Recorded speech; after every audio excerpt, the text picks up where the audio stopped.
The rain tasted like rust and regret.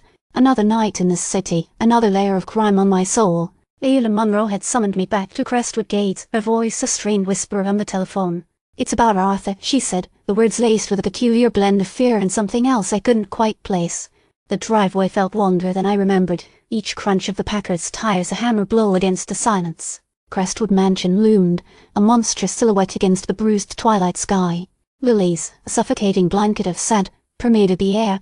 They clung to everything, the walls, the carpets, even Lila herself. She stood in the foyer, a fragile ghost in a silk dressing gown. Her eyes were pools of shadowed anxiety. "Thank you for coming, Mr. Harding," she said, her voice barely audible above the drumming rain. I don't know who else to trust." Edward Blackwood, a shadow of a man, materialized from the gloom. His silence was a palpable thing, a warning. He moved with a quiet intensity, the kind that made you instinctively distrust everything he stood for. Bruno, hulking and silent, filled the doorway behind him, a walking wall of menace. "I found something," Lila began, gesturing to a small, antique writing desk tucked away in a corner of the living room. "Among Arthur's things. I think it's important." The desk was meticulously organized, a stark contrast to the chaos of Arthur's life. On the surface, everything seemed normal. The leather blotter, the silver letter opener, the stack of unopened correspondence. But there, nestled beneath a pile of documents, was a photograph. It was a faded black and white, depicting a younger Arthur laughing with a woman I didn't recognize.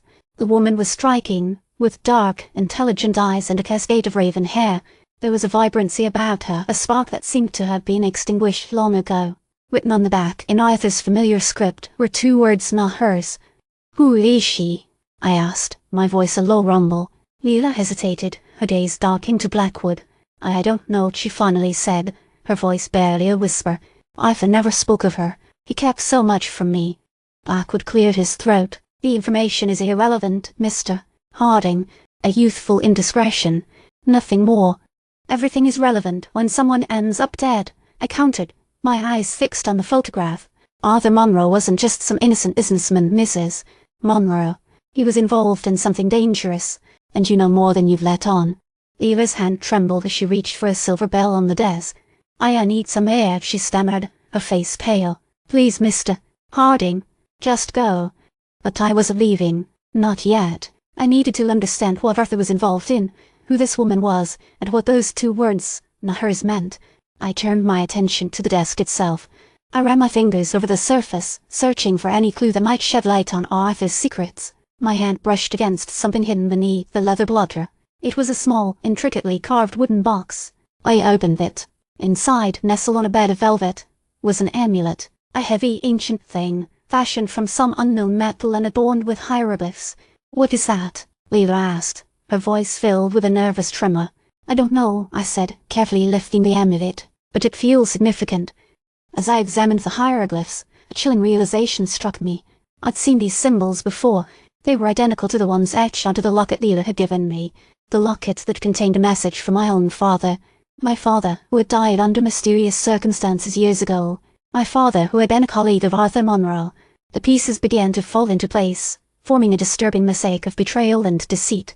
Arthur Monroe hadn't just been smuggling antiquities for the collector. He's been entangled in a web of secrets that stretched back decades, a web that my own father had been a part of. "You knew," I said, turning to Lila. "You knew about my father. You knew what he was involved in." Lila's eyes filled with tears. I didn't want you to get hurt, Mr. Harding," she said, her voice cracking with emotion. "I wanted to protect you." "Protect me?" I scoffed. "By keeping me in the dark, by manipulating me into a dangerous game that I don't even understand." Suddenly, a shadow fell across the room. It was Blackwood, his face devoid of expression. "Mr. Harding," he said, his voice low and menacing, "I believe it's time for you to leave." "I'm not leaving until I find out the truth," I countered, my hand instinctively reaching for my holster. Blackwood's eyes narrowed. "You don't understand, Mr. Harding. Some truths are best left buried." The rain intensified, drumming against the windows like a frantic warning.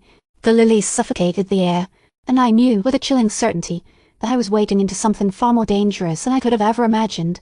The woman in the photograph, the amulet, the message from my father, it all pointed to a past that refused to stay buried, a past that was about to claim another victim.